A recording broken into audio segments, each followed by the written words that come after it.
RLV രാമകൃഷ്ണനെതിരെ നർത്തകി സത്യഭാമ നടത്തിയത് ജാതി അധിക്ഷേപം മാത്രമല്ല, കടുത്ത വർണ്ണവെറി കൂടിയാണ്. കാക്കയുടെ നിറമായ കറുപ്പെന്ന് പരിഹസിച്ച് മാറ്റി നിർത്തുന്നിടത്തൊക്കെ ആ വർണ്ണവെറി പുറത്തേക്ക് വരുന്നുണ്ട്. കറുത്ത കുട്ടികളെ നൃത്തം പഠിപ്പിക്കും, പക്ഷെ മത്സരത്തിന് അയക്കില്ല എന്നൊക്കെ ആവർത്തിച്ചു പറയുന്നിടത്ത്, താൻ പറഞ്ഞതിൽ ഒരു തെറ്റുമില്ല എന്നൊക്കെ വീണ്ടും പറയുന്നിടത്ത്, ഈ കറുപ്പിനോടുള്ള വെറുപ്പ് ഈ സമൂഹത്തിൽ മറ്റു പലർക്കും ഉണ്ടാകും എന്നുള്ളൊരു ആത്മവിശ്വാസം ഈ നർത്തകിക്കുണ്ട്.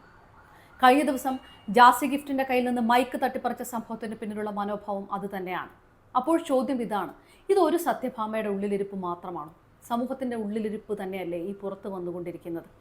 കറുപ്പ് കാരണം സമൂഹത്തിന്റെ പല മേഖലകളിലും വിവേചനം അനുഭവിക്കുന്നവരില്ലേ? മാറ്റി നിർത്തപ്പെടുന്ന മേഖലകളില്ലേ? സിനിമയാണെങ്കിൽ, ടെലിവിഷനാണെങ്കിൽ, എന്തിന് ന്യൂസ് ചാനലുകളെ പോലും ഈ വിവേചനം നേരിടുന്ന മേഖലയെന്ന് പറഞ്ഞാൽ അത് കുറ്റം പറയലാവില്ല. ചോദ്യം ഇതാണ്, നിങ്ങളുടെ ഉള്ളിലും അങ്ങനെ ഒരു സത്യഭാമ ഒളിഞ്ഞിരിപ്പുണ്ടോ? ഇന്ന് അതാണ് അന്തിച്ചർച്ച ചർച്ച ചെയ്യുന്നത്.